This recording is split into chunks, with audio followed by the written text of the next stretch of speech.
Do vllazën katolik në Bronx. Alex Nilaj dhe Arben Dedaj dhe një dritan Haxhiaj.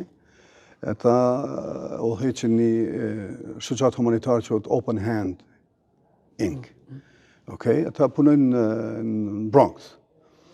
Më kanë ofru, më kanë kërku imam, kena dëshirë me bani iftar mirë, po një zdim si duhet, a në ndimot, si ndimojmë atash, veç a jeni që i bani.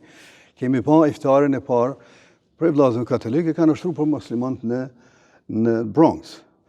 So, që kur thash Umbrella është ne rrujmë identitetin tonë. Identiteti jonë nuk është vetëm shqiptar përgjithësi, po është edhe islam edhe katolik. Ne si muslimane kemi për detyrë me mbrojt dhe me dal zot vllazëve tonë katolik, apo edhe ortodoks. Një të gjashtë thotë, ne këta kemi trashëgu për të parëve tonë. Nuk është ndoshta meritja jonë nëse arrim me rujt. Nuk është meritja jonë se ne e kena zvëlu këtë punë. No, nuk e kena zvëlu, ne kemi vetëm e kemi trashëgu.